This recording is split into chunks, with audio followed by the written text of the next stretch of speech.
All right, everybody. How does that Testing. sound? Testing 1, 2, 3.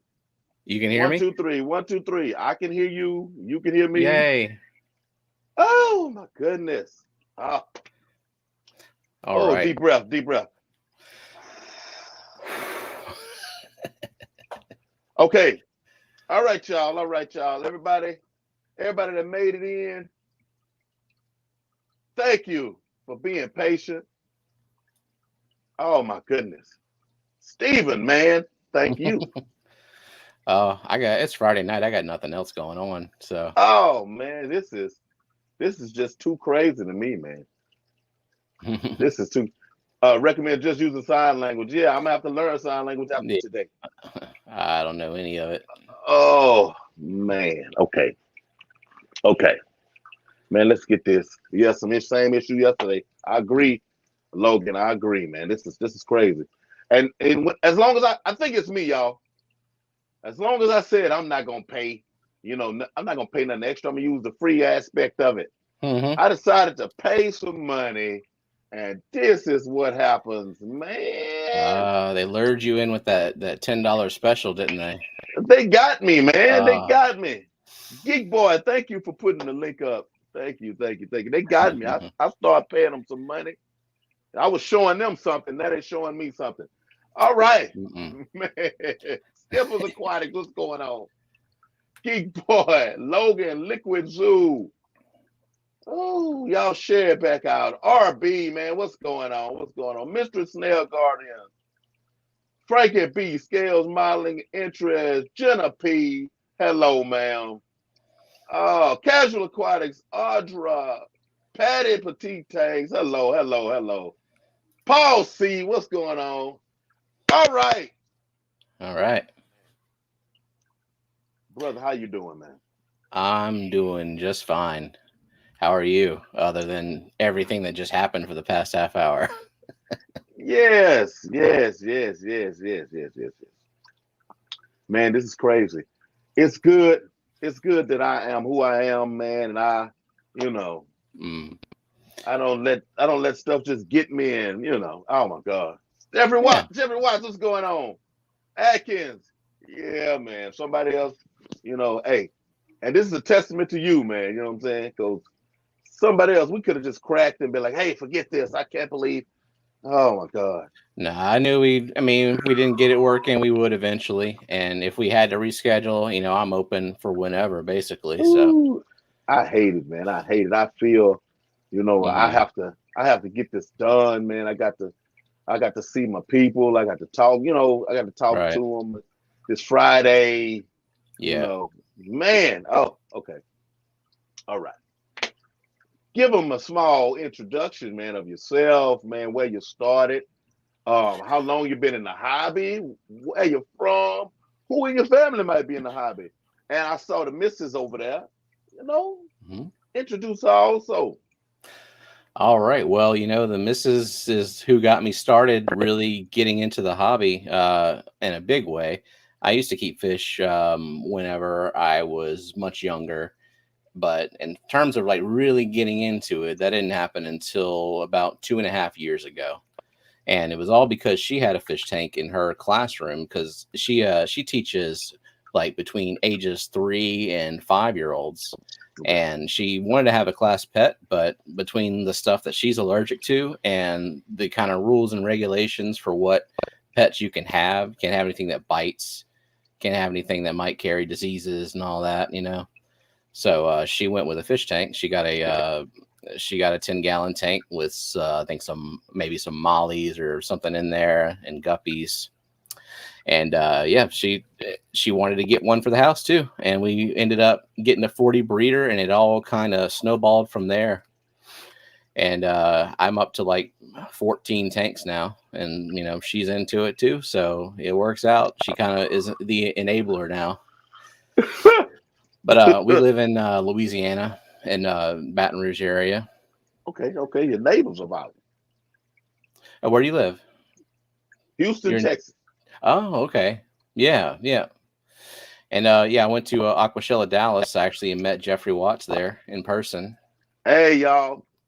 When I say that's my boy right there. That's who called me. He was my alarm tonight. Nice. Oh. Well, yeah, I mean, it's been fun. It's been life-changing to me, therapeutic, and learning a lot, still learning, and now kind of getting the YouTube bug, wanting to make my own videos. So I started that this year, a little bit earlier in the year. Gotcha. This So thing, yeah, man, that's been fun. this thing can be so enriching, man, to your spirit. Oh, Travis Myers, what's going on? DLC Aquatics, how do? Yeah, man, I can honestly say. Oh, Sunfish for Fish, hello. We're enjoying what you're doing, man. We're enjoying what you're doing.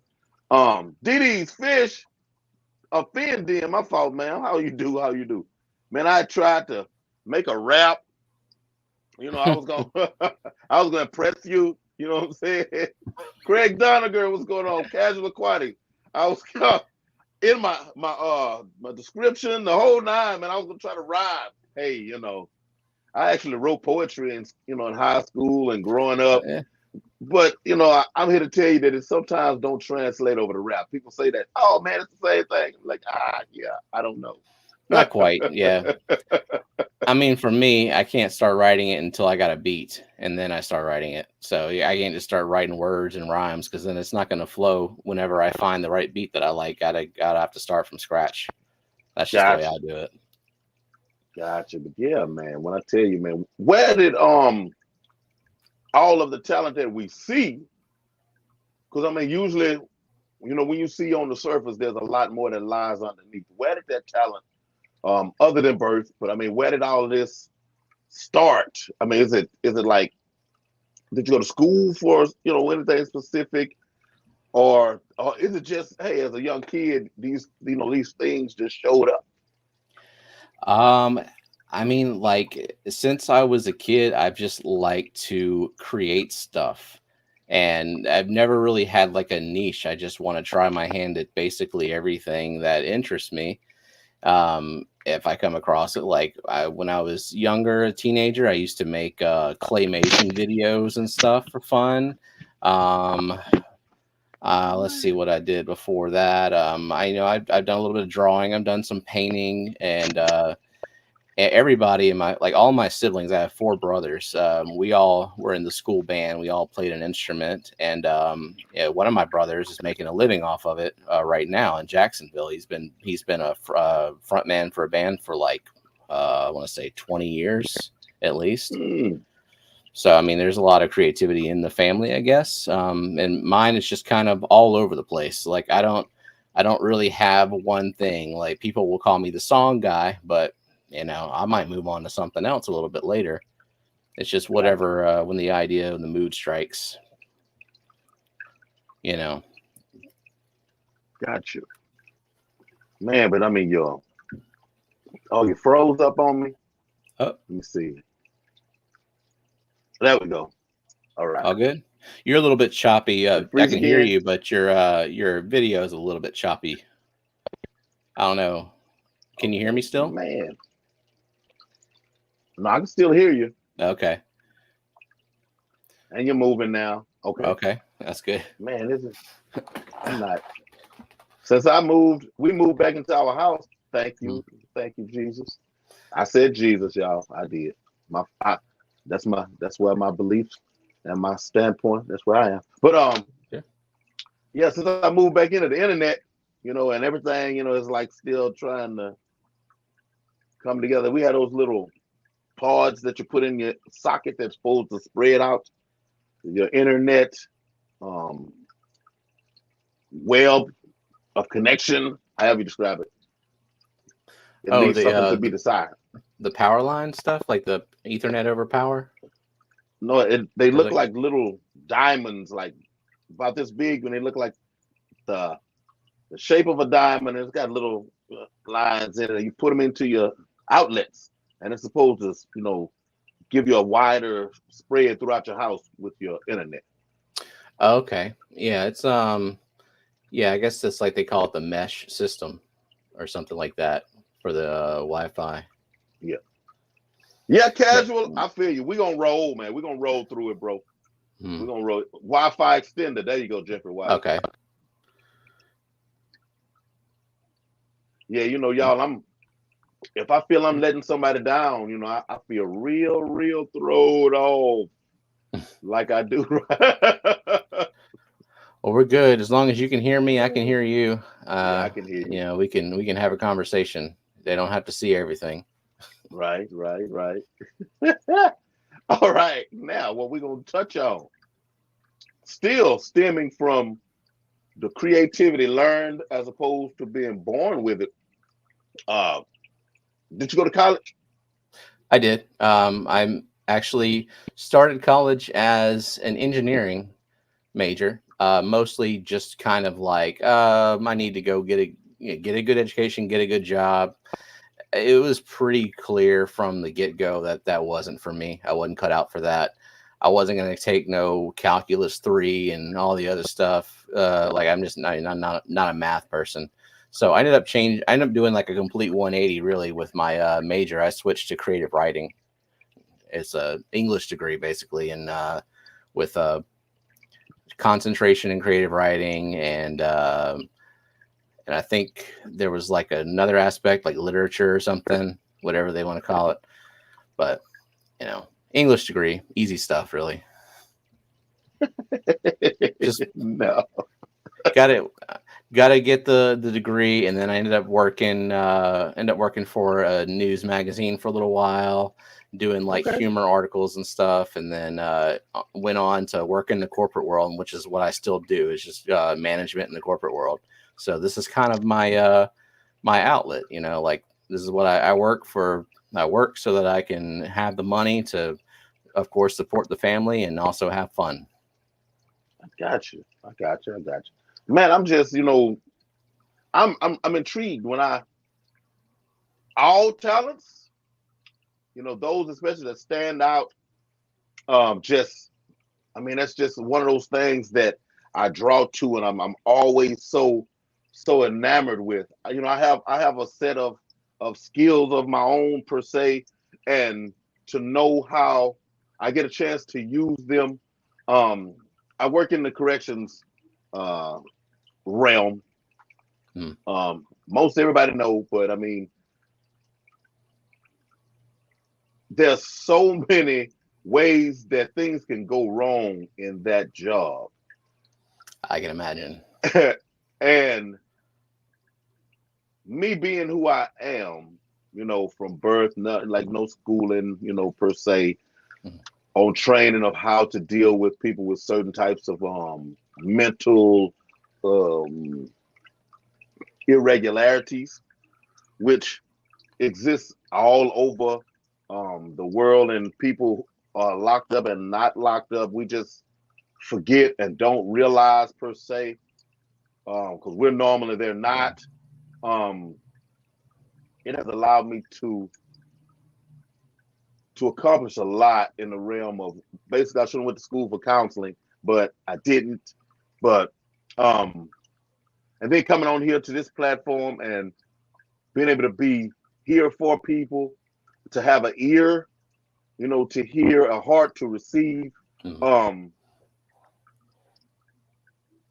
I know it just draws me this connection, that I just have with people, man. Yeah. I mean, that's not something that you can be taught in college either. That requires something beyond an education. That's the type of person you are, personality type. Like I'm not as big of a people person, like in terms of mentally ill people. I wouldn't really know the first thing about talking to them and dealing with them and, relating to anything. That's just not my thing. Not a skill set, I guess you'd say. I got you. Crystal, what's going on? Thank you for coming through, ma'am. Myrtle, is that the way you say your name? Or is it Madrill? It's Myrtle? It's Myrtle. I heard a clarification this week. He'll respond to pretty much anything, though. All of this while, but I hate. Hey, my name is Garrick, and growing up, I was never Garrick. That was never anybody's go-to. You know, I had to always tell them, I know my name is Garrick. Oh, Jarek, Cedric. You know, I done heard everything. And I can honestly say it never bothered me like personally per se. You know, it was just like, hey, you know, if it sounds right, I'm gonna respond to it. So I mean, I know how it can actually be. Yeah, what's up, man? What's up? Now the tank behind you, so we can get into some fishy things. Mm-hmm. It's super busy. It's busy. I've heard, you know, at first I saw a video when you was introducing it and explaining it. For those that didn't see the video, could you give him a start off mindset? Fish tropics, what's going on, man? A start off mindset where you were actually heading as opposed to where it ended up. Oh, but it's beautiful. It's beautiful nonetheless, though.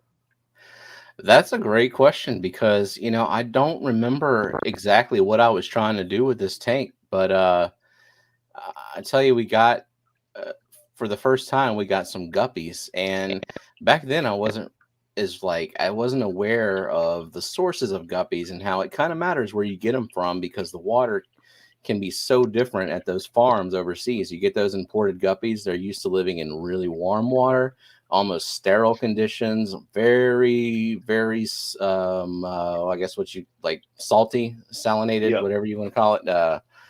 And they just, and I don't know if it's also a breeding issue, but when they just don't thrive when you get them by the time you get them to the pet store. And so I tried them a couple of times, and I never could get them to live more than a couple of weeks, but I did get some females, and the females managed to drop some fry before they died. And this insane, what I call the mosh pit, it started from just one drop of fry from female guppy. And I wasn't sure what I was going to do. Like, I just figured let's breed something, you know, and guppies are easy. So it was kind of a beginner thing.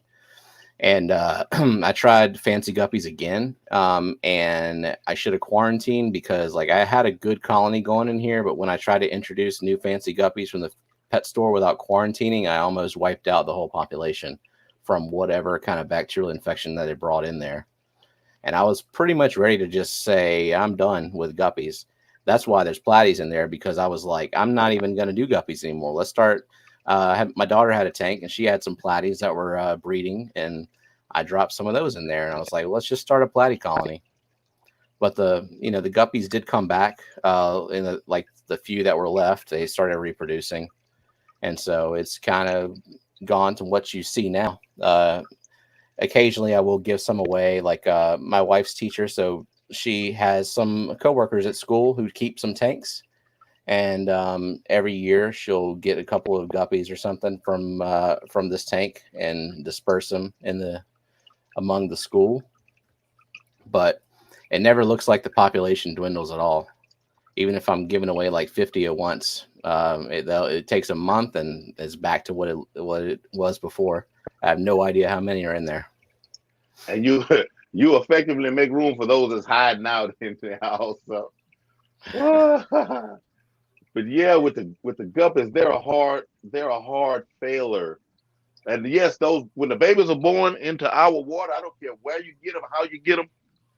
You know, I used to get the feeders from my local fish store, and they come in. Oh man, I got salt in the water, garlic. You know, they have plant fins. They're barely making it. And I learned quickly. You know, as soon as the fry hit, you know, the parents are soon to leave after that. But that next generation, they do what guppies do. Definitely. And and I haven't up until the last couple of months, I haven't put any new blood and new genetics in there. And but I decided, like, they were starting to kind of revert to that wild pattern, and a lot of the males they were dropping were the wild type, so they were small and they were the faster swimmers, and they were kind of getting like they were dominating, you know, like because they could fertilize the females a lot easier. They're a lot faster. So I gave a bunch of those away, and so I've got some new guppies that I've been getting from different people in Fish Fam, and I got a few people who've said they want to send me some guppies too. So I'm kind of excited for what it's going to look like in the next few months when they start breeding and growing in there. Right. Yeah, I started out with guppies. I had your wild type feeders. Then I went to, I said, hey, I really like the strains that I see. I'm gonna spend a little money, and get me some dedicated strains. But all deals aren't good deals. And I got lured. You know what? For me to use the word lured, I'm putting more blame on the sellers, and I'm not taking enough blame on myself because I was looking for deals, and everywhere I could find the hookups, I jumped on them, and those hookups veered left very fast. Well, if it doesn't matter what they're charging for them, if they're not going to sell you healthy fish, then I would put the blame on them. No, mine was more of the genetic scenario than the health, and it was things that was in my face, that I just refused to see, but I could see. Like what? Let's say questions. I had one situation where this guy had it was maybe a 125 full of guppies, full of these Dumbo wing, platinum red tails, beautiful, with like one or two fish that didn't fit the conformation spectrum. Okay. And I saw them, but I was like, hey, there's so many more that looks like they're supposed to. Hey, it's gonna be okay. You get a little lean, and then you can bring them back. No problem, man. You've been doing this for a while. You used to breed dogs. You bred dogs. You did the whole nine.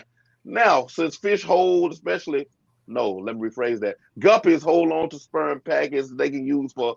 That's a whole different months. Yeah, that's a whole different scenario in regards to saying you were a breeder. Was I successful or was I not? A guppy is a whole nother thing when you're talking about doing that. You're ruined. You're ruined as soon as you see it. It's over. It's done. But I thought, I'm gonna roll the dice, man, because I'm getting them for a little or nothing. I have a lot of them.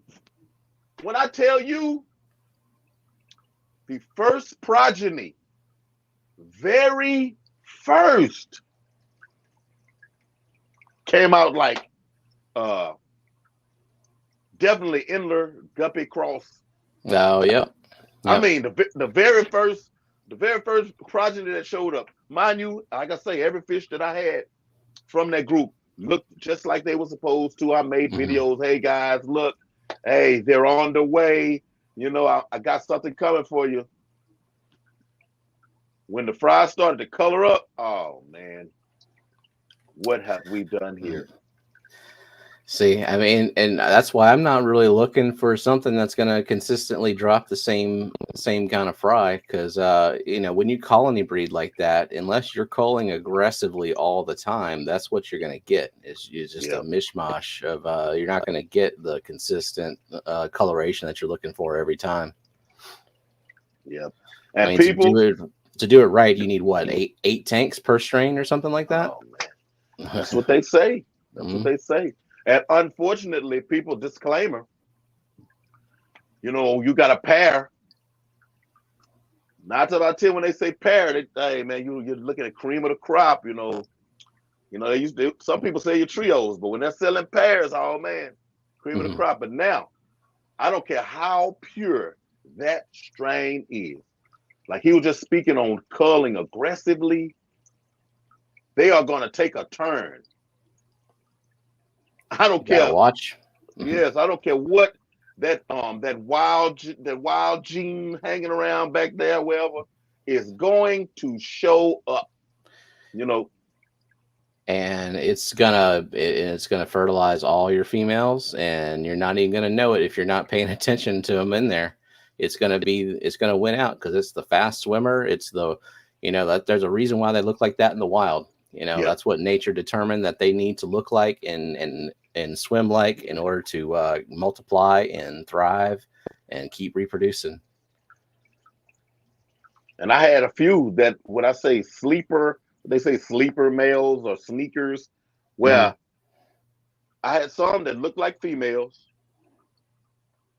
but were fertile. I had some that colored up, that were coloring up late, that were fertile. And it's like, there's nothing you can do then, because you have you have no clue. No clue. But man, yeah, I really like that tank though. Give me a walkthrough of, you said 14 tanks? 14.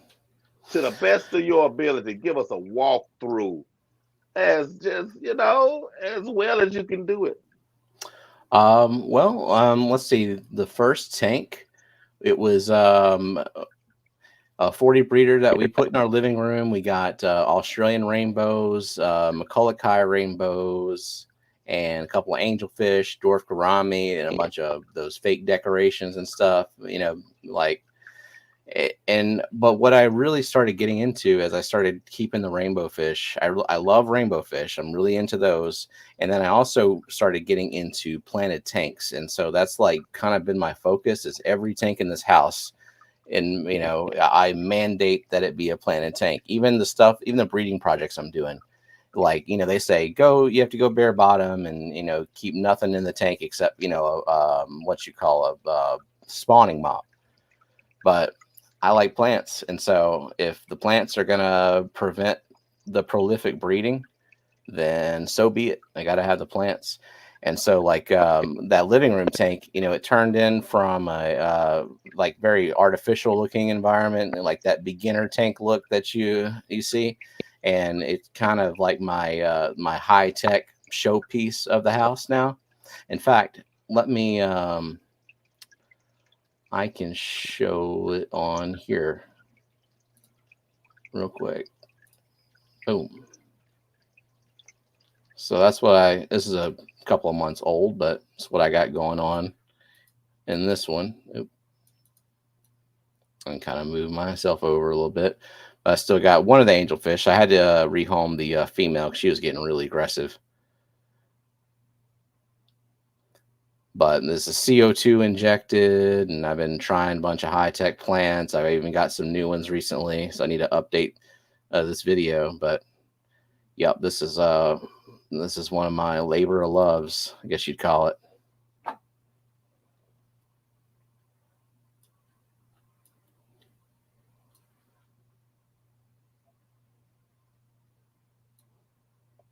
Keeping tanks like this though is actually a lot of maintenance.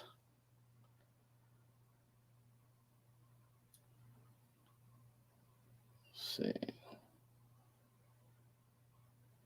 You still there?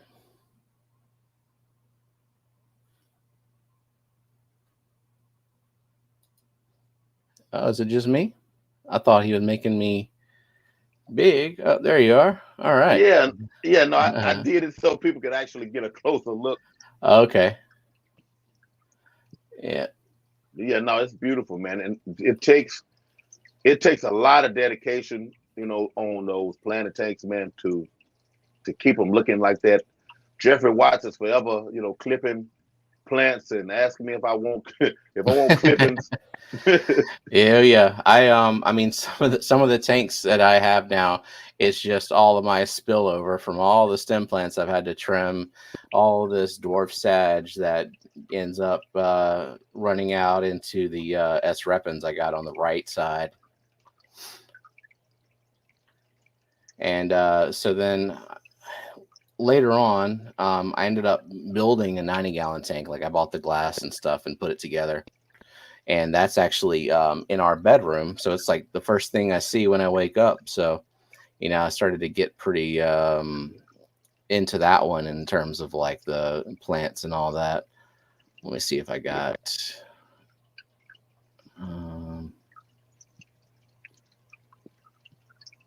Here we go.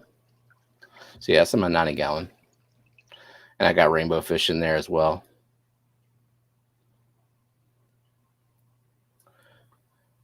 And yeah, CO2 injected, and in fact, I learned a really hard lesson with CO2 in this one a few months ago, back in July. Ended up something happened with the regulator, like I was moving stuff around, and I ended up, I guess, touching the needle valve and not even realizing it. And I woke up 3 hours into the CO2 tank running, and it gassed out most of the fish except for the ones with the labyrinth organ, like the corridoras in here and the pearl gourami. So I kind of had to start this one over again, and got some pseudomcgills and the Melanitania picta so far. And it's not in this video, but we just added some super blue carried tetras. Probably going to get some more of those as well.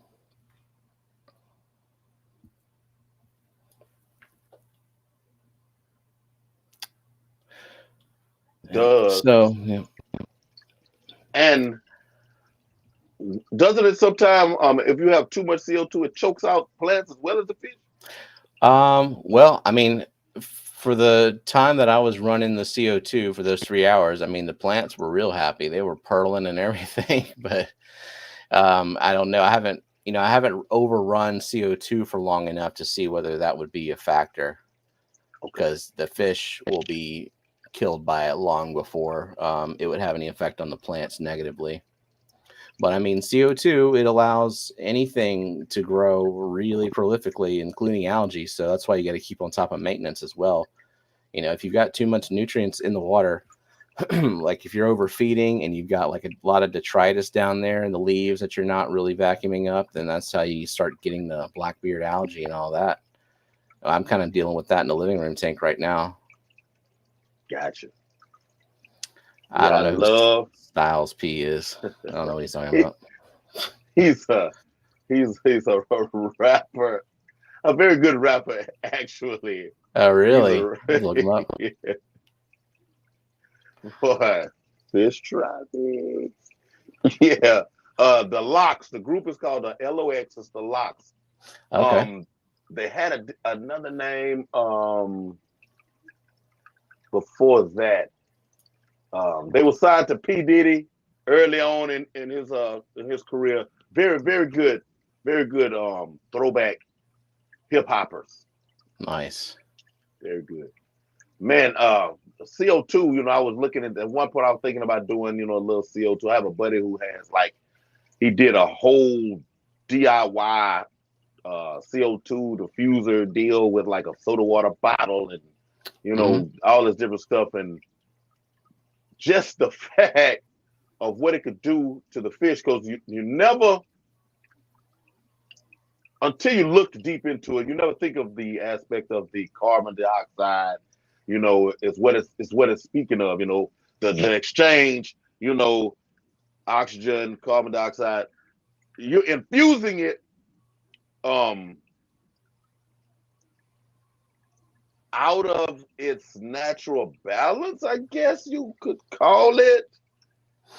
Yeah. And if you don't know, like initially I just didn't know that's what it was. You know what I'm saying? Right. And I would be afraid that it would have me petrified of killing my fish. So I couldn't even try it. I mean, it's a valid fear, because you gotta pay attention to it. The first thing is you got to start with a high quality CO2 regulator. You can't go with the cheap stuff, because the problem with those is when you reach the end of the life on the CO2 cylinder, it decides, I'm going to dump the rest of the CO2 into the tank, and that's not what you want. And then you've got others that have low working pressure, or they have a very finicky needle valve that doesn't stay put, so your bubble count is all over the place all the time. So in my case, it was just me being clumsy and inattentive, and then going to bed without realizing what I had done, and then waking up to horrible mistake. And I mean, Man. I currently I've got let's see, I have 5 tanks that are CO2 injected. Most of them are very like low and slow CO2. Like I've got a quarantine tank that also is sort of serving as a plant farm at the moment. So yeah, I have a little bit of CO2 going in there. Yeah, I'm pretty sure my buddy had no needle count, no bubble count going, and oh man. Yeah, I pay really close attention now to the CO2 in all of them, and I test the pH of them because it's a good indicator for how much CO2 you've got if you know your base pH. And ideally, you want if you're doing like the maximum amount of CO2 that you can do, you don't want your pH to drop any lower than by 1.2, which sounds like a lot by itself. But it's been safe. So, but mostly the ones I'm doing low and slow, it might drop by like 0.5 or something like that. Okay. And like Dee Dee says, she likes her CO2 art regulator. That's the one I've got running on this 90 gallon. And yeah, that's it's one of the best you can get without spending double. Like just going all out with I think what is it, like green aqua or something, or green leaf aquariums, I think is what it's called. There's like a $300 one right out of the box. Woo-wee. Yeah. Man, but the beauty, I mean, you can't take away from the results though. You can't, CO2, man, you just can't take away from. Yeah, I mean, yeah, it speaks for itself, I mean, you can have a beautiful planted tank with no CO2 at all. And if you've got soft water out of the tap, and when I say soft water in the case of plants, I mean low KH.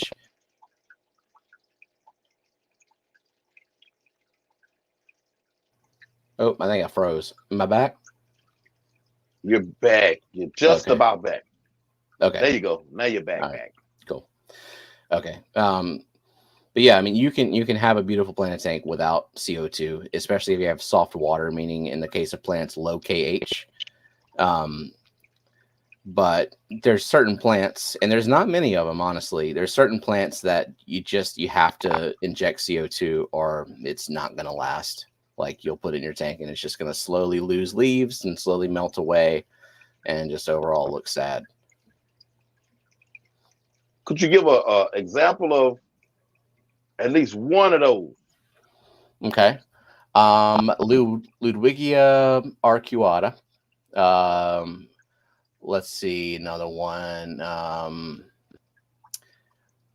Limnophila aromatica would be another one. Okay.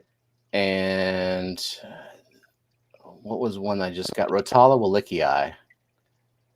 I have a few of those running in my living room tank, kind of give them a trial run and see how they do. Gotcha. It's mostly stem plants that need the CO2. Another one like Pogostem and Helferi. I think you can probably do okay with no CO2, but it's like there's certain plants where when you add the CO2 injection, it turns into a whole different plant. Like it's just amazing. And, so that's why they say it requires CO2 to get the full potential out of it. I've seen some examples where the leaves, you have these stringy is not the right word, but a slimmer leaf structure, like finer leaves. Yeah, and then when the CO2 hits, they get this, like it's like it combines leaves, and you get this wider leaf and whatnot. Yeah, yep. I wanted to know some examples because Jeffrey Watts is really into his aquatic plants. We're always talking about. I'm not a plant dude. If it wasn't for him, I would only have hornwort for the most part in my tanks. Hornwort is a good go-to. I mean, it's good for filtration for sure. It'll suck up some nitrates and ammonia and all that. Yeah, my hornwort, when it was before I moved, when I had like the hornwort farm, I mean it would run off duckweed.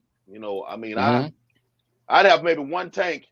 I had like 11 going at the time, and I had maybe one tank that the duckweed was like, I'm gonna get one of these tanks. But the other tanks, it was like, no, duckweed be gone. I have duckweed in basically every tank that's not CO2 injected at this point. I got just a very little bit that came on some hair grass a few months ago, and now, and I mean, I just kind of let it take over. Like, it is covering the guppy mosh pit. It's covering that insane pleco grow out tank that I've got going on. And I mean, it's kind of annoying. It sticks to your hands and all that, but it does a bang up job of filtration. Gotcha, man. That's crazy. How and the fact that I saw a video on Facebook earlier where they were showing natural habitats. They were speaking of dart frogs in terrariums at this point, but I mean, you can still apply the idea. They were showing habitats, that animals naturally occur in, and saying, when people say, hey, is my tank good enough for the fish that I have? Did I do a good enough job putting it together? And the example was, this is where they come from. Do you think you can really get close to this? You know what I'm saying? Mm-hmm. I mean, we could still keep them, keep the fish and any of these other creatures. We can still keep them happy. I mean, even thriving. But people put themselves into a too harsh, as far as judging themselves on trying to duplicate. But the ability for us to gain knowledge and to get as close as we've been able to do is crazy to me. That's where I was going initially. Yeah. I mean, and a lot of people want to gauge whether it's a good enough habitat based on how healthy it looks on the surface. Like, you look at this tank and you might think, oh, it's a gorgeous, lovely habitat for these fish. But, in reality, I've got pseudomagills in here. And if you look at pseudomagills in the wild, they live in straight up filth. They live in the swamp. And it's like full of tannins. You probably, if you went snorkeling down there, you wouldn't see a dang thing in there. It's like, it's healthy for them. It's got antibacterial properties and it's overall safe for them. But it may not be what you want to look at in your living room every day. Yeah. But you can kind of approximate it to some extent. And like a good example is, like, you ever seen Alex's Secret History Living in Your Aquariums? He's got a lot of those like nice biotope setups, and it's not every tank he's got is like this beautiful, well-maintained aquascape, but you can tell that he knows what he's doing, and then he's got this environment set up for the fish to the point where they're just breeding naturally on their own and they feel at home. And I think that's kind of a good gauge for whether your fish are happy, is, are they reproducing and not in distress? Gotcha. Yeah, I definitely understand, because I like a more, it feels crazy to say it like that, but this is the way we gauge ourselves and the way we direct where the hobby goes. How do I feel? I like to look at more of a natural tank, and I've seen results on my own as far as the way the fish act, breeding. Yep. I mean, I was forever getting surprise fry from stuff, not trying to breed. Probably would never be able to breed them if I actually had put forth some effort to do so, because I would approach the tank. I would approach totally different. Right. And we have in our head what we think is more desirable, and well, this is what the fish should like. I mean, it has to like it like this, and then we do all of this extra. You want the crystal clear water where it looks like they're floating on air, and every plant's got to be just pristine, and forget about algae. You got to get all the algae out of the tank, right?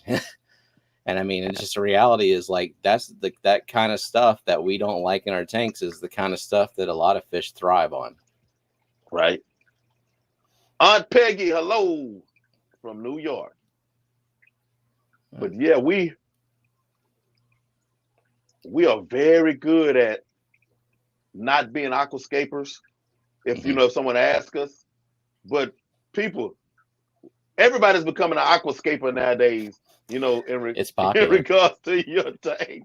I caught the Everybody. aquascaping. I caught that aquascaping bug early on when I started learning about aquatic plants, because I can't keep terrestrial plants to save my life because I'm so ADD that if I set up a terrestrial plant or something and it's out of sight, out of mind, I'm going to forget to water it. And then I'll come back and I'll overwater it, which is just as bad. So, but with these, they kind of take care of themselves as long as I remember to, do the regular tank maintenance that I already do. Gotcha. Yeah, I've caught the no. I was about to say that wrong. My channel is Big Tank Hank, just tank, not aquatics for a reason. And not a lot of people really knew why I kind of stuck there. I've always put things into glass boxes. Wooden, styrofoam. If I couldn't make it to where whatever I put in it couldn't get out, I was keeping something, from a very small kid, very small, to today. I'm 49, and I've probably been keeping things in glass boxes for 45 of those years, literally. And saying all that to say, I almost said I've recently caught the terrarium, palliodarium, vivarium bug recently, but no, I've always had it. But I went full bore on fish. Yeah. And I'm speaking to you talking about the terrestrial plants and keeping them. I mean, I've had, this one right here, I've had for less than a month, maybe right at a month.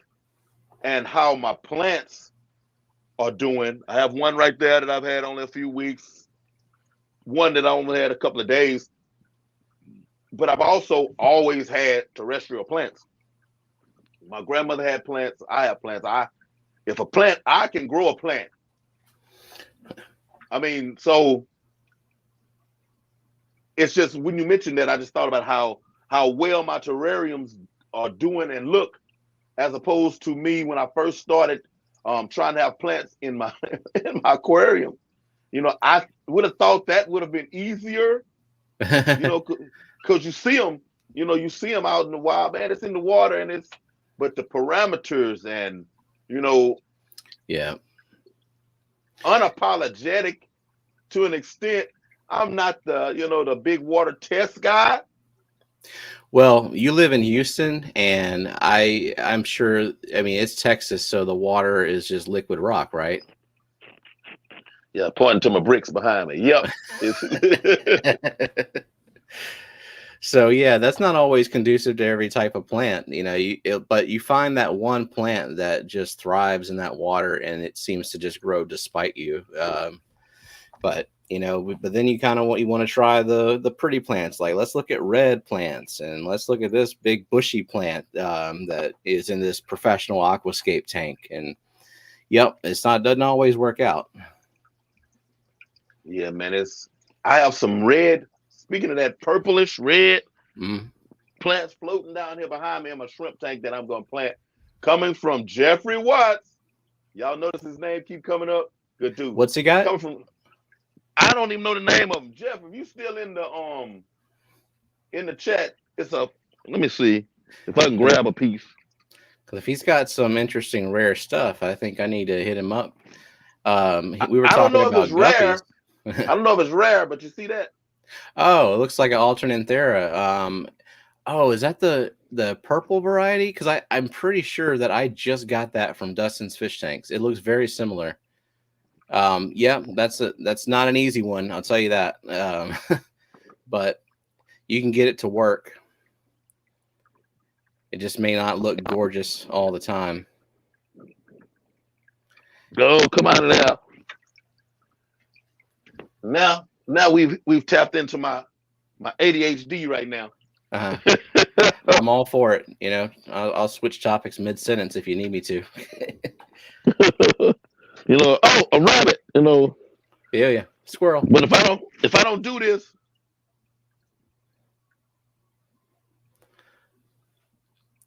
Let's see what that is.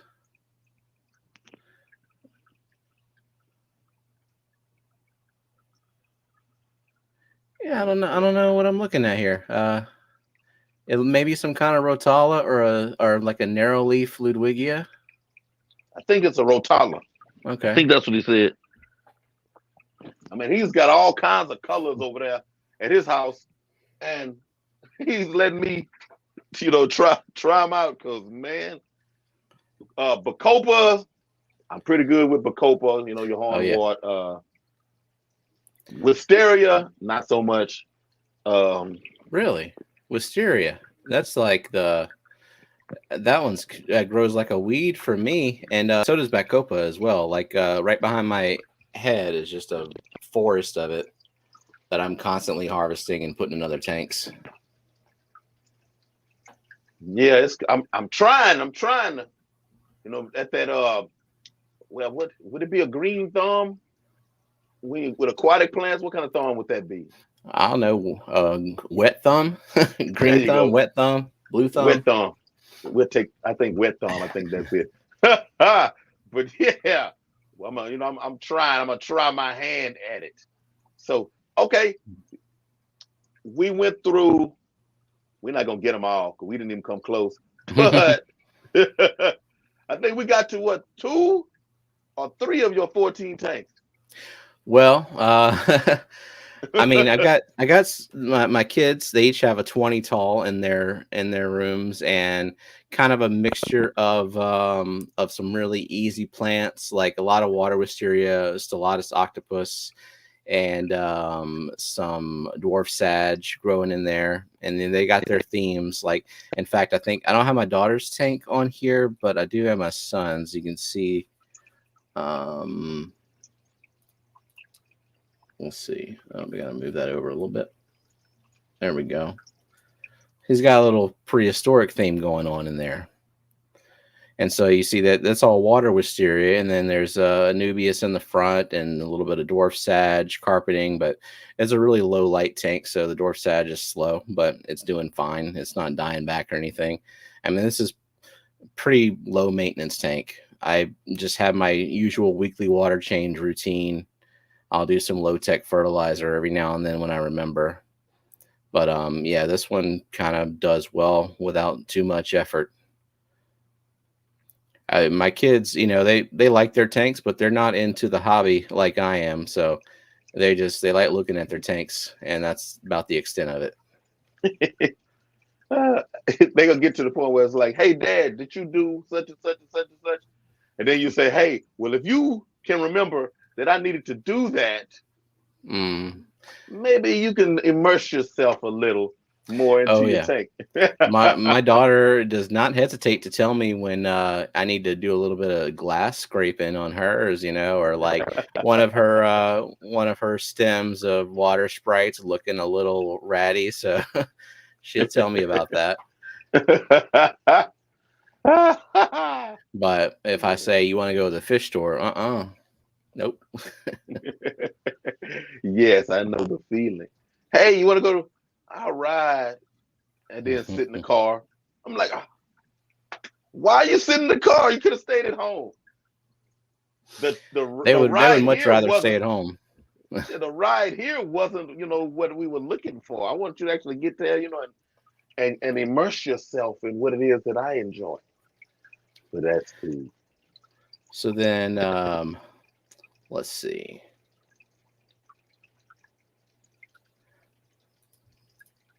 I got this old video of it, but this was a 7-gallon, and Alex of Secret History Living in Your Aquarium was doing an aquascape contest back in June through September, and so I decided to set up a little deep sand bed biotope, like a Southeast Asian one with Chili rasboras and the Bettas pair, and then a bunch of plants that are in that area.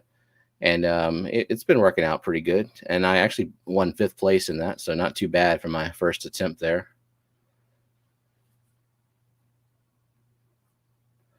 Let's see.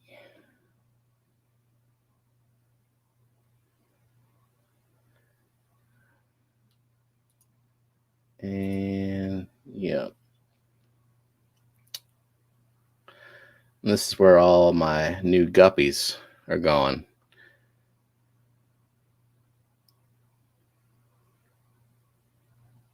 Never had any luck with wisteria, huh? Do you know if you've got what the GH and KH of your water is, Mary Page?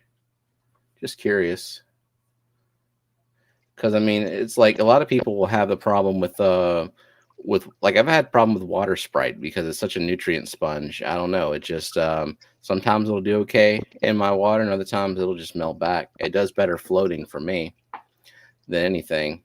And then wisteria grows like a weed, and I've got plenty of it. I like the look of Sprite and Wisteria both floating. You know, I've seen these umbrellas Yeah. in people's tanks, and I really love that I was shooting for.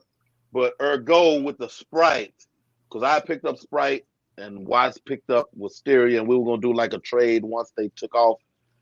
Well, my Sprite, what you saying about the being the nutrient sponge, you know, I told you about my hornwort, you know, and I have so much hornwort. I don't know if that may be what happened to my water Sprite.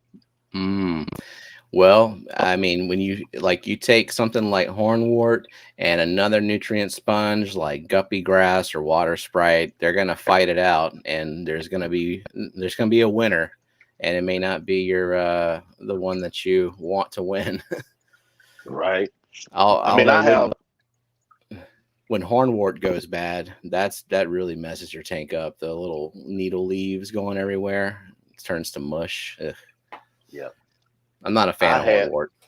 I passed some hornwort over to Jeffrey Watts once, and, you know, he would show me videos. Man, what are you doing over there? Mind you, we're both in Houston. What are you doing over there?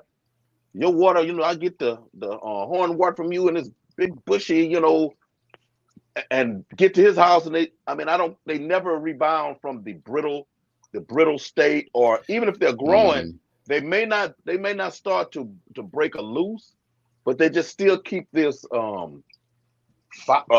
rougher look to them. But yeah, mine just goes crazy over here. I mean, I'll plant it in the bottom of the tank, and it looks like trees. I've created forests in tanks with my hornwort. I love the jungle look in tanks when I can have it in there. Like this one behind me, this is the quarantine. It's a 10-gallon, but like I haven't trimmed any plants in there in a little while. So like this is an older video. It is like just packed in there now. It's going a little nuts. I'm probably gonna have to do some maintenance just because eventually some of the taller stuff starts choking out the other stuff in terms of light. Gotcha. Yeah, I like that look myself. And what I want to do, again, I have to find out what plants actually do it. But like when, you know, you see on LRB have those plants out of the water, you know, growing themselves immersed, you know, like maybe 7-8 inches out of the water, you know, that's what I want. Yeah. I want that plant, you know, whatever that plant is, that's what I want, you know. So, like, yeah, that the aquascape contest that Alex was holding was actually an immersed aquascape. Like that was one of the requirements, is to have plants that were growing up and out of the water. And I had a few, like some of the plants that grow immersed really well for me, at least, Bacopa Caroliniana, I think is what I've got, and the Hygrophila, Corymbosa. Oh yeah, I don't. Wife is reminding me that in our bedroom you also have another tank which's got an alien betta in it. I don't have a video of it, but that's another one that I've got CO2 injected, and I've got all the fancy stuff growing, Alternanthera, Renekii, and Hogostem and Helpheri, a little bit of pearlweed for a carpet because I like the look of that, and then some Limnophila sessiliflora, and a big old crypt in the back. But yeah, the alien Bettas I got from KG Tropicals, their website. Okay, okay. And then the other two other tanks is I went to Aquashella in October and came back with 2 Bettas from there because I couldn't not buy something when I went there. I had to get something, some fish. Right. And then I have cherry shrimp in a lot of tanks that'll tolerate them, like they won't eat them. And we're starting a colony of the blue dream shrimps now in some other tanks. Just got those though, so there's nothing reproducing there yet.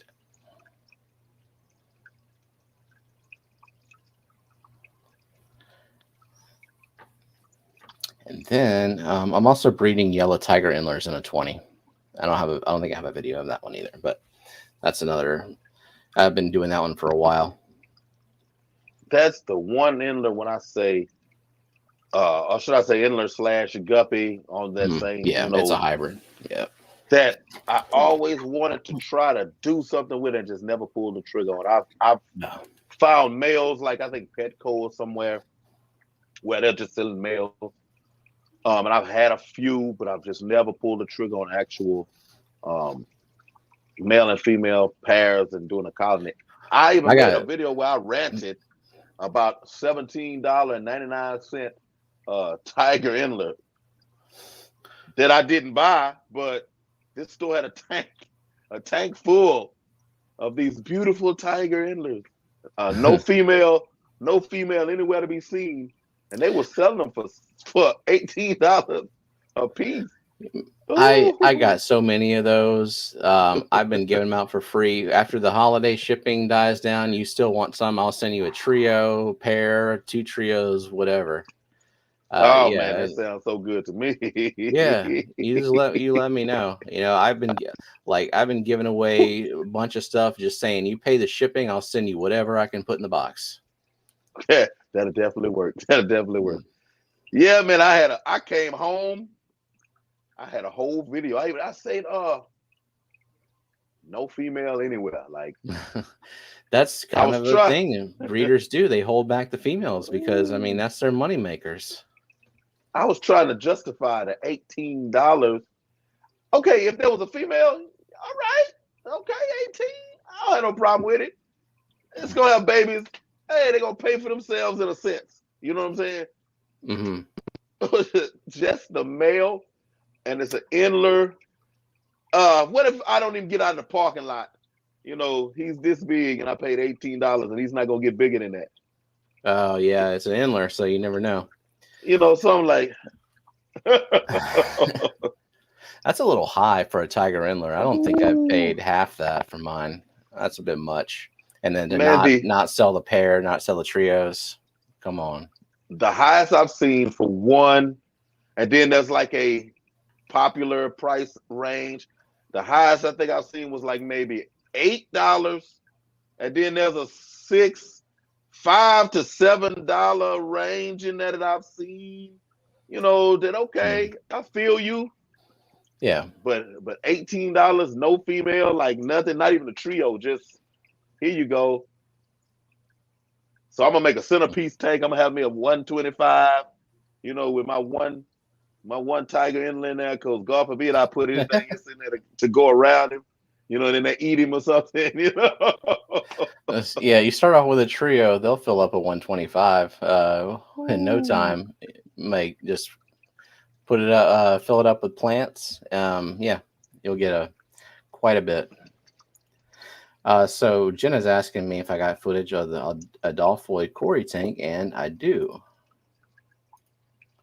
So this one we set up in the last couple of months, and we wanted to try our hand at breeding some Cories. I just let Jenna decide which Cory she liked best, because I like them all personally.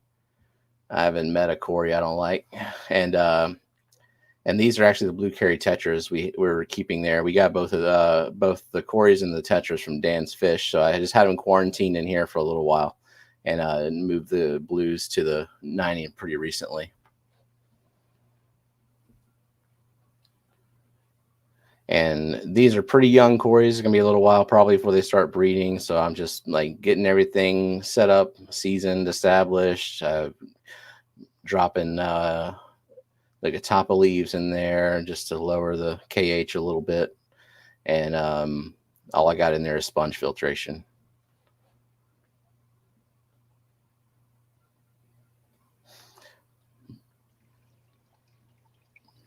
Yeah, that's one thing I do with this Houston water over here is I have a whole magnolia tree out in my front yard, and I believe in wood, keeping wood in it. But those magnolia leaves, I have an unlimited supply of magnolia leaves, and that's kind of what I do to counterbalance. Especially, I mean, it's crazy me being an anabantoid guy. I can make some soft water or a mixture of.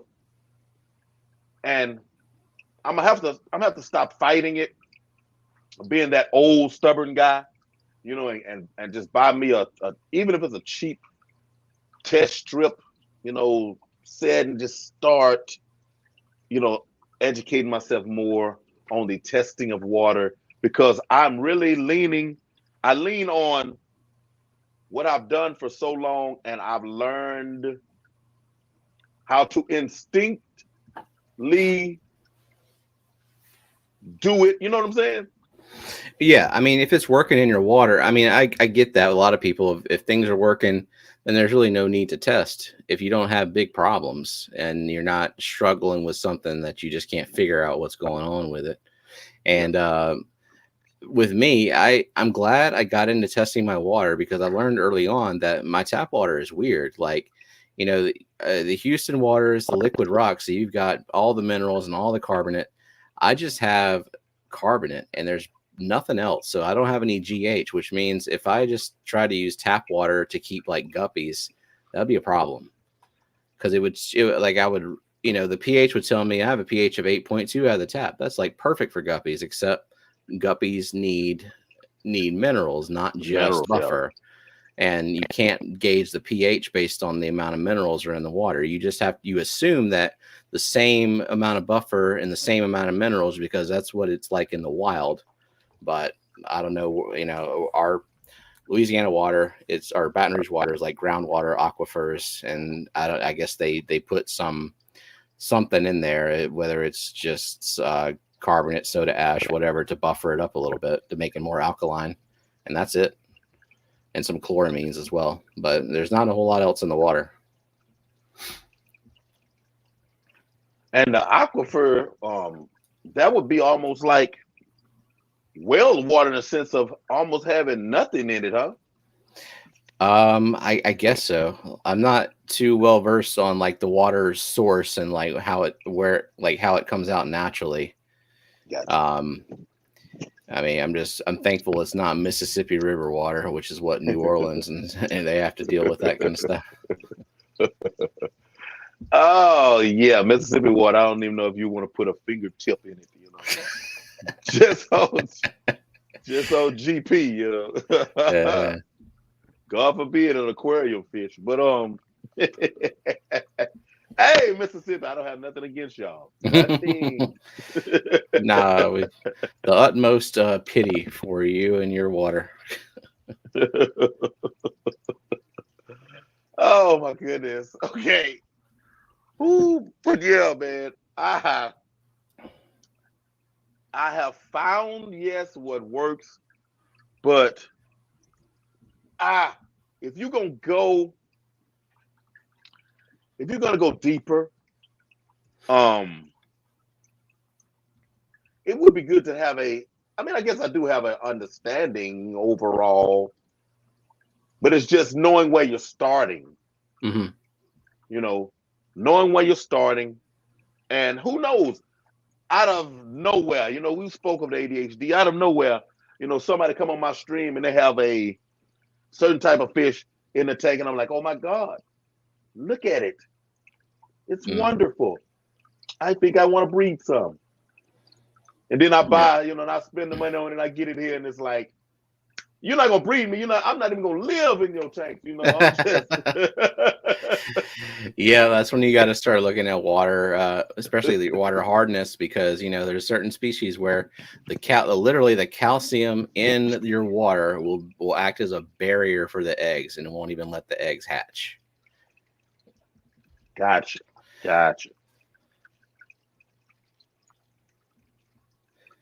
DLC Aquatic says he has 6 cories, need more, great cleaner fish. Yep, 6 cories, that's not enough. I don't know how big the tank is, but yeah, I've got cories in almost every tank. Gotta have them. Man, speaking of that, the previous conversation and the cories connected. This tank right here, I bought, it was 3 high fin spotted cories. Okay. It didn't say high fin on the deal, but I mean, compared to other cories, they were high fin. About 3, I water drip, acclimate everything. I put them in the tank. When I say immediately, oh no, I only saw 1 cory, like ever. It's a week now, and I can probably look back now and see. Yeah, as a matter of fact, there's the one going zooming by the glass. I knew if I turn around, I could find him. I can see it. You see it right there. Yeah, there it is. Yeah, and the other 2. That's a little one, little guy there. Yeah, there were 3 little ones. The other 2 just immediately vanished. I have 2 crawfish in there. Ultimately, I can probably explain the total vanishing, but I mean they hit the water and was like, and you haven't seen them since. Wow. And I know they like to hang out with each other, Not once did I see them together. Yeah. Well, it's kind of weird. Like if you get like 4, 5 or so, and they're not completely terrified of what else is in the tank, they'll kind of go their own way and swim around. But say you get like 50 of them, if you got a big enough tank, and then their behavior totally changes, and it's amazing. I mean, I don't have that per se, but I've got a tank with about 20 something pygmy and Hebrosus cories, and they hide a lot, but they always hide together in a big bunch, and it's cool to watch them eat. But yeah, I mean, for me, it's like, how many cories can I feasibly put in this tank, and that's how many I'm going to put plus a few more. Okay. So you said there's a chance that they could be in there, and maybe the 1 cory is not actually just 1 cory. Maybe they're like trading out, and I'm seeing all of them. I don't know. I mean, see, my solution to that would be go out and buy another dozen more, and then you'll see them. Like Skipper said, 6 or more is the best. Yeah, like 6 is good. 10 is better. 20 is even better than that. Yeah, I might have to see. That's a 20 long, and I have 4 dwarf gouramis. I have about 7 gold mountain minnows, 2 crawfish, a mystery snail, and 1 thread fin rainbow fish that I got free at the LFS because they don't carry them. They just got it in a shipment accidentally. It showed up. He was like, "Hey, you can have it." Yes, let me get it. Yeah. Otherwise, I probably wouldn't have them, and it's thriving. I think it believes it's a mountain minnow now. I mean, it's thriving. Yeah. It's chilling in there. Nice. So is that the only rainbow you've got as a thread fin? Yeah, that's the only one. I had pseudomugil signifiers, I guess. Mm-hmm. That was about 2 years ago. I really liked them, but again, they just couldn't stay in my tank. They just faded on me. I mean, they don't. 50 is better, Greg says. Yeah, the pseudomugils, they don't live long in the first place. They're a couple of years about. Oh, so okay. a lot of people will breed them, and like they'll keep them in a species only tank, and they'll just let them propagate like that. I haven't done that, but I am looking to possibly breed one of the species I have, maybe the Gertrude, because I like those. I like the Gertrude, yeah. So I know they were adults when I got them, so it's a possibility that they were just aged out. It could be. Because Yeah, I mean, I had them for maybe 5-6 months. Yeah, I mean they do like clean water too, and I mean if there was like a wild parameter swing, maybe that did them in. So you never know, and it kind of depends on the source as well. Like I like getting the aquarium bred strain of the pseudomcgills. They're very hardy, they're more tolerant, and they live. I mean, I've got one pseudomcgill in my 90-gallon that's going on 2.5 years old now, so it's like it's outlived its life expectancy. Okay. Yeah, I don't know if they were tank bred. I got them from a very good, my LFS 360 Aquatics, Houston, Texas, Bridmore Road. But yeah, I've been there. Hey, that's what I have a video. I did a fish store tour of that place because it was amazing. And I did see that. I did see that. Hey, right behind the counter, refrigerator to your left when you're facing the cash register. You'll see my sticker up there. You guys, if you happen to go through there, you'll see me. Majestic Cichlids. And I like to stand behind people in line and tap them on the shoulder and point over there. And then they look. Hey, that's you. Yes, it's me. I was blown away by like the number of species they keep in that store, because I mean it's a really small store when you walk in there, but there's just tanks wall to wall, and they've got everything mixed in. They got they got this big Bettas sorority tank, and is with their plant farm, and then they've got a bunch of rainbow tanks on the other side, and then this wall of Bettas. There's a lot to look at. It's a small store, but I probably spent a couple hours in there just looking. Yes. Fish on fish on fish. Yes. Shout out to Dan Wynn, 360 Aquatics. Because I mean I'm gonna say tolerated. So that's the best way to say it. He tolerated me for a while when I first jumped back into the hobby. And I probably shouldn't even say jumped back into the hobby, because I've always been a hobbyist per se, but I was just doing it. At first, you get what I'm saying? I was just doing it. Right. Whereas now there's thought, or thought has developed. There's thought, there's direction, there's concern, there's all of these things are in it now, as opposed to at first it was like, man, tank, water, fish, food, good, Yeah, I mean, I'm kind of that way too. Like I want to get started and then I'll start learning. But like I don't want to. I'm not patient. I'm not gonna do all this extensive research and then make a decision. No, I'm gonna go into it and then I'll start figuring out what I'm doing wrong, and I'll learn that way. I gotta learn by doing, or else I'm not really learning effectively. Yeah, that's definitely me, man. I tell people, I say, I think Logan was asking me about, like the fishless cycle and being patient. I was like, I don't know nothing about a fishless cycle, but I at this point I've gotten to where there's seeded media of some sort everywhere. Everywhere I have something where I can just start a tank.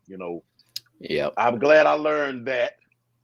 And something else that I learned to avoid, but I don't know how I avoid it. No clue.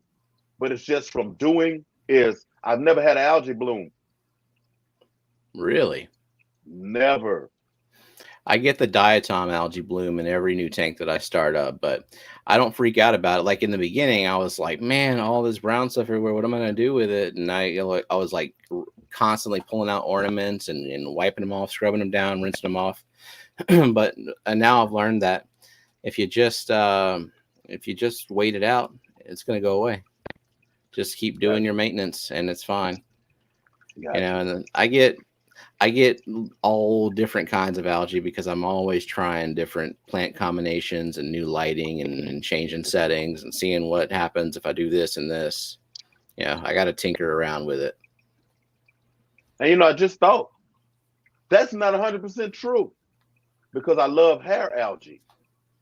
You So love hair algae, huh? I hate it, but I know that it's a lot of fish love it and a lot of fish will breed in it. yes, that's the key. That's the key Mm-hmm. with me.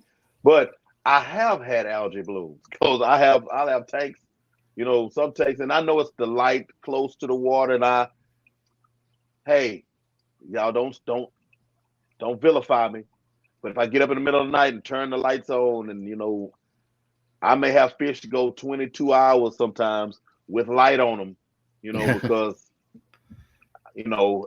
I, I ADHD plus I work nights, so Yeah. sometimes it gets me, and I know that a lot of that algae growth comes from that. Because I have to make myself turn the lights off, make myself leave the lights off. I have the lights on Alexa. I have to whisper so you don't hear me. Mm-hmm. But I have my lights on Alexa. My turn on is timered, but the turn off, I have to make myself remember on Oh, purpose, though. okay. Kind of on purpose. I'm trying to develop this, this schedule in my head. So the Stickman had a question about do you have to add new genetics in an existing colony of live bearers to reduce genetic deformities? And maybe eventually, but a lot of it is just when you got offspring and you notice deformities, you just cull them out because you're gonna have them, and you won't have that many usually, as long as you just notice them and cull them, and then you kind of take that out of the gene pool as much as possible. At least that's just been my experience. And again, I'm not doing the line breeding thing. I'm doing crazy mosh pit. But no, Yeah. if you're all about the culling, I mean, if you can stick to that, Mm-hmm. no, that's I mean, in itself, I mean, you've broken that down in itself. That's a wonderful thing. But if he's like, I'm gonna breed guppies and I want to call it breed, but I have to have a certain. After a while, you'll be culling everything. Yeah, they do revert. I mean, and just like with this one, it's only because the wild types, they were just getting too many. And I like in my ADHD too, I like color. I got to have all the colors. Yeah. I can't just stick to one.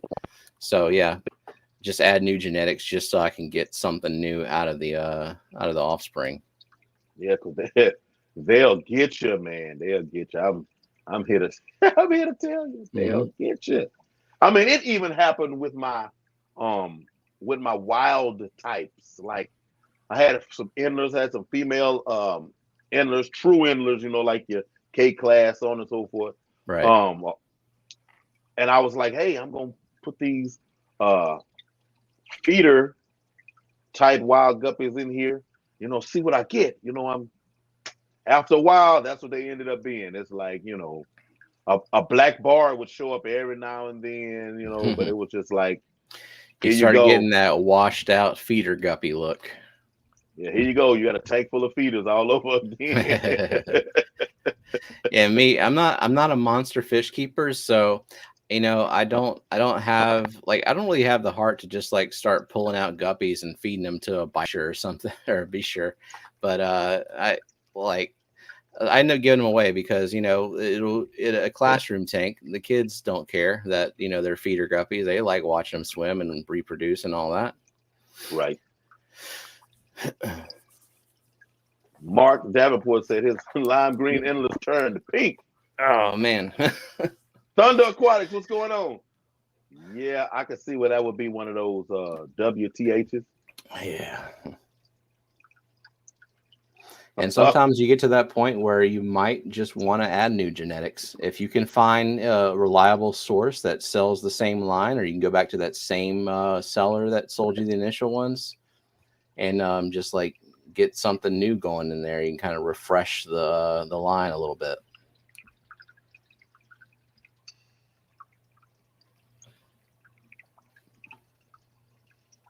Let me see.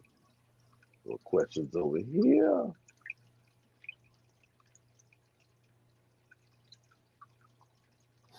And somebody asked if guppies eat algae. Not really. I mean, they'll eat basically everything but algae, and they'll pick at the algae just to get whatever, like bits of food, detritus, bacteria, and all that hiding in there. Yeah. And they'll fool you if you don't really know. You'll think that's what they're doing. Same thing with shrimp. I'm like, no, they're not eating that algae. Right. Same thing with cherry shrimp. You think they're eating hair algae because you see them like combing through it, but no, they're not. They're just there's all kinds of goodies in there that they don't need the algae. They just want what's in there. Yep. I mean, I got some I think blue realies from Jeffrey Watson, and I use like the first bites like food. Mm-hmm. The little powder food. They're not, because just for me watching how they eat, so I'm like, well, here, this seems like it would be. I mean, they're thriving, they're doing real good, but I'm like, this seems like this would be a good. It sinks and it's everywhere, and and you see them eating all the time. A lot of times cool. when I feed this tank, I will take like a handful of krill flake and spirulina flake and just like crush it into my hand and put my whole hand in the tank and just let it go into a cloud of dust. Gotcha. Everywhere. And so I got a bunch of cherry shrimp in there, and guppies don't care how big the food is. They're going to find it and they're going to eat it. Like guppies are like the #1 cleaning fish, in my opinion. They will go everywhere and eat off of everything. Yeah, I watched a video. It was a long time ago, but it talked about the symbiotic relationship between guppies and aquarium plants.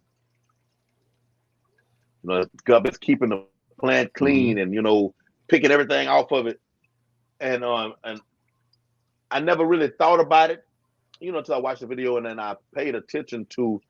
I mean, nothing is gonna stay on it, because I mean, even what they don't eat, they're gonna end up knocking off, because they're always right. But they'll go down into the substrate, and if you've got like a carpet of plants, they will wedge themselves down in there and eat everything in between on the surface of the rocks. And I mean, that in itself, just eating the food that settles there is it's a good algae preventative. Otherwise it sits there, decomposes, and then you get blackbeard algae. Gotcha. And does that algae, how does it affect your plant? Does it smother the plant out? I know it makes it ugly, but what exactly does it do when you get a lot of blackbeard algae on your plant? It definitely depends on the plant. If you get it on your stem plants, then best thing you can do, like if you've let it go a little bit too much, and best thing you can do is just trim that stem plant and leave some of the less covered leaves on there.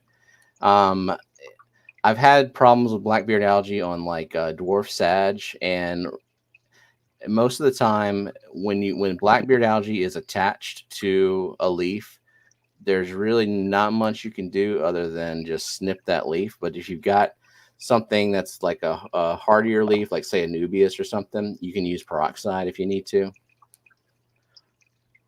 But in general, I mean, blackbeard algae is fairly easy to get rid of. It's easy to kill with peroxide, but sometimes it's just easier just to cut the leaves off.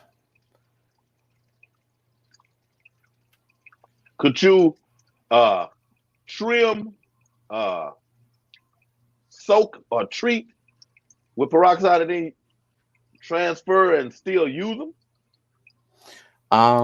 So what I've done before is I've taken stem trimmings and like I'll trim them off, and then I will do like a peroxide dip for not very long. I mean, like a minute or two. Or sometimes I'll shut off the filtration and just have a syringe of peroxide and just kind of like fog the area with it.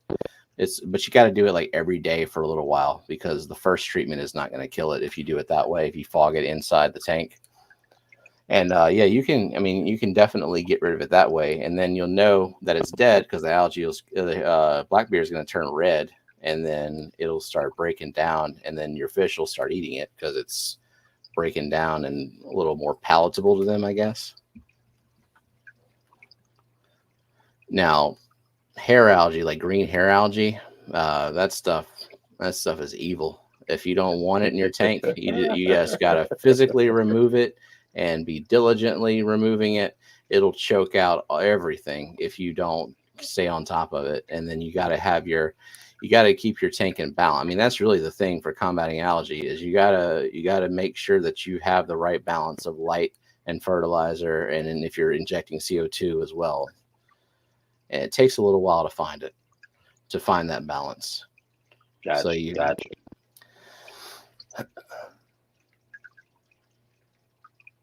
If you have imbalanced tanks, you need to cut down on tanks. Yeah. Imbalance doesn't mean bad. I mean, you can have a tank that's full of hair algae, and that might be your most profitable tank because the fish just won't stop breeding in there. My Just most about. long-lived, healthiest tanks were some of my most hair algae field, like the one right here.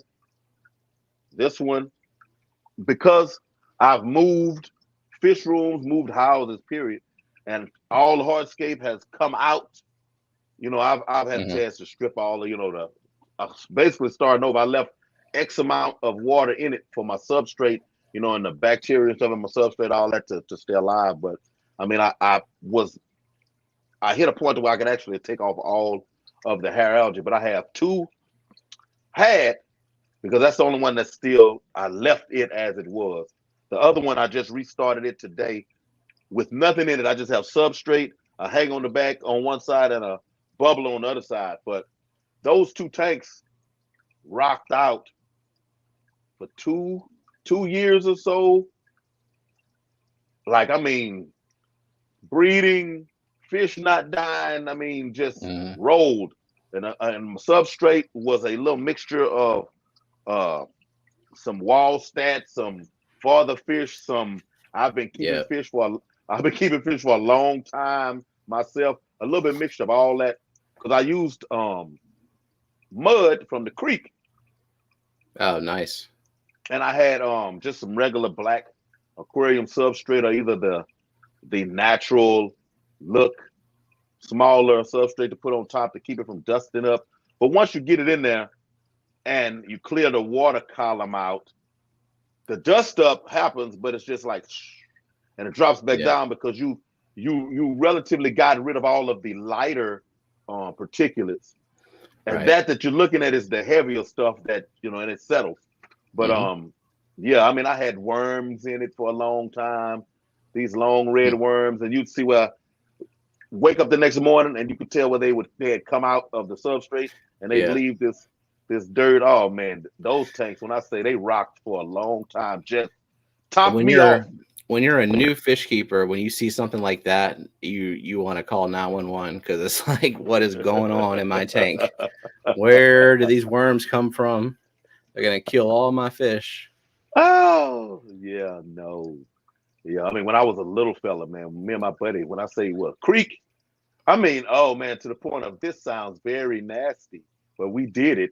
They lived out in the sticks country, and they had the pipe that they made running out of the back of the house to the latrine area where it just runs out, and it regular creek basically going on back there. And we caught some of everything out of it. You didn't want to eat the crawfish out of it, though, people. But we had crawfish, gambusia, turtles, everything lived in it. And yes, I should have had all kinds of gangrenes and everything else, but I didn't have anything. Wow.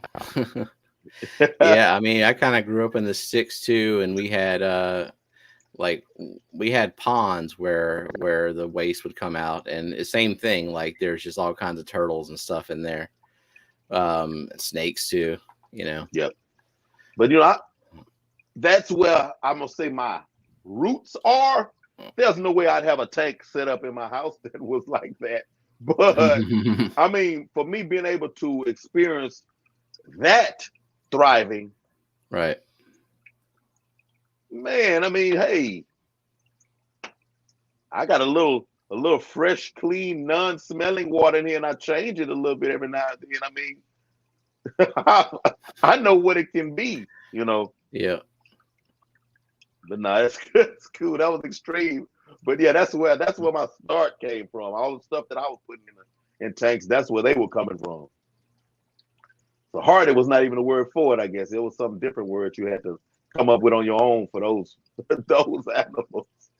Oh man. Yeah. Ooh, well, man, we at 135. Ooh, I'm running out of gas. I'll tell you what. Yeah, been a long day for me.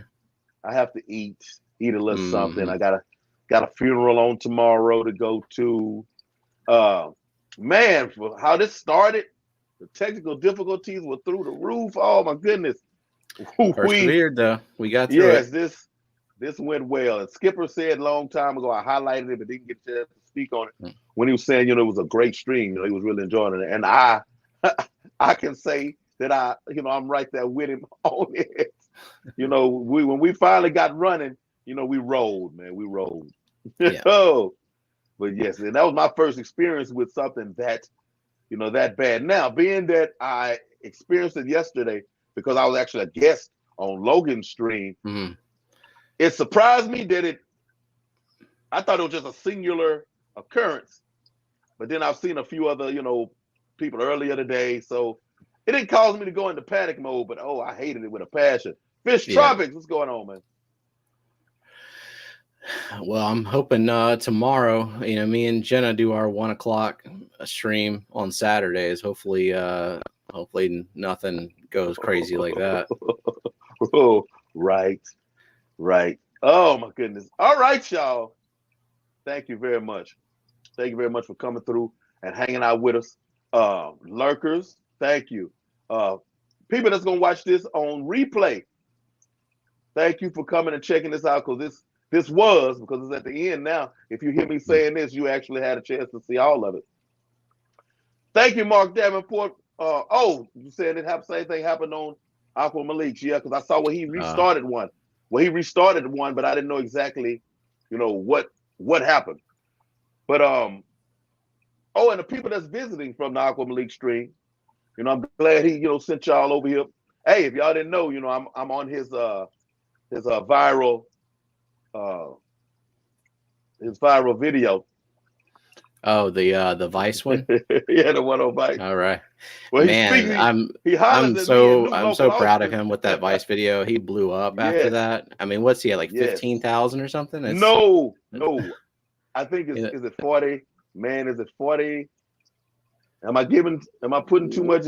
I don't know. And maybe there's something else. I thought it was 40 some odd thousand. Oh man, I mean, it could be. He blew up fast. Okay, he's still at 15 from what I can see. Okay, but I mean, before that video, he was at like 3,000. That was meteoric rise. Yes. Man, look. Okay, 15K. Okay, I turned that 1 into a 4. Maybe that was when I was getting ready to take that nap that I was having running into this tree. Yeah. Oh, but yeah, man. Hey, it's always sitting out there for you. You stay, if YouTube is what you want to do, people, just hang in there. Yep. And I say hang in there, but also make sure you're having fun. Make sure you're making the content that you want to make and the content that you enjoy. Because if you're just doing it for the views, like you think making this video is going to get me the views, even though I don't like it, then you're going to burn out. You're going to burn out fast. So you got to have fun with it. Yes. Because I'm not I can say it like that. I'm not the video maker. I make videos just for you to see what I'm doing right now, because I remember to put it on camera for the most part.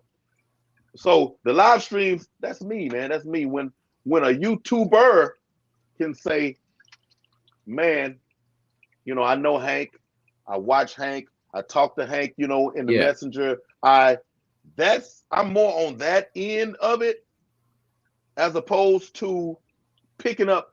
You want subs because I want everybody to partake, But yeah, as far as the sub side of it, that's not really like what drives me, man.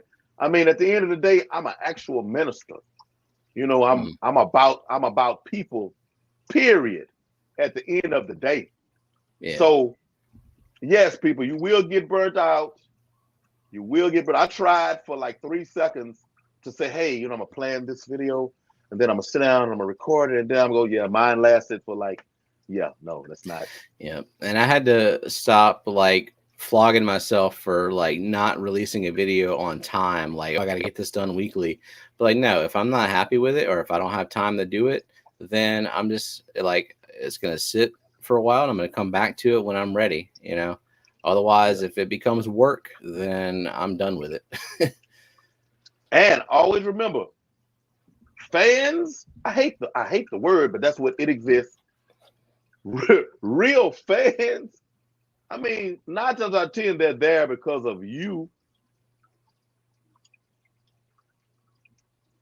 Not necessarily the videos you make. There's a small group who subbed and remain subbed to someone because, oh my God, the videos that they produce are so excellent, and I can't wait till the next one.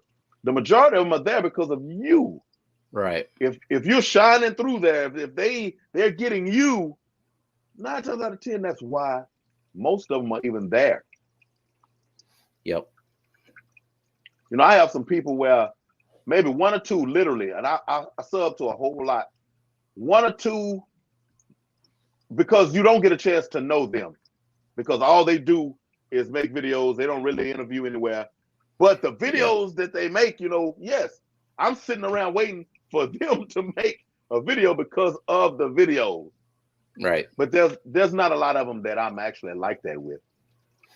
Yeah. Yes, Majestic Cichlid, I know you're camera shy because I'm still trying to get you.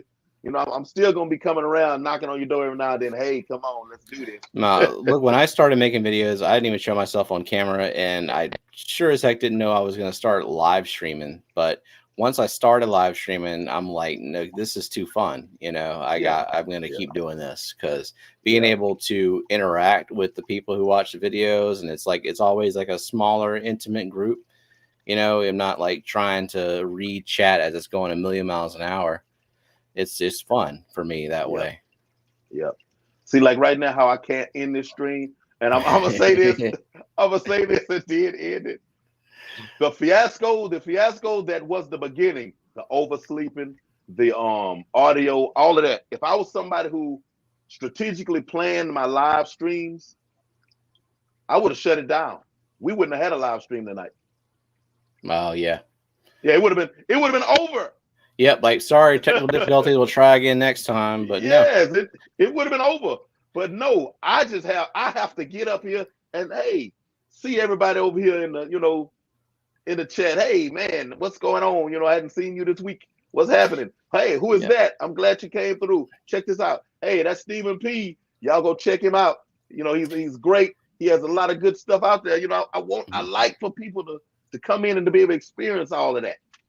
And I appreciate that it seemed like everybody followed us over from the first broken stream to the next broken stream and finally to this one.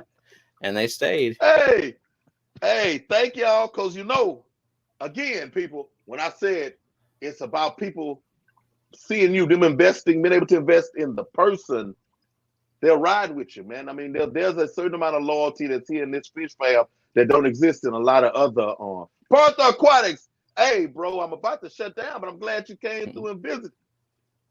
Y'all check out. I got a live stream with Partha Aquatics. Brother was a good friend of mine down from India. Nice. All right. Thank you for coming through. Long time. Yeah, definitely. Now, I'm going to go ahead. I'm going to end it, people. I'm going to get out of here because, hey, I'm fighting. I'm going to get out of here. Okay. Yep, I'm going to bed. Thank y'all very much for coming through. Tell somebody you love them. Take care of those fish. We out. Bye, y'all.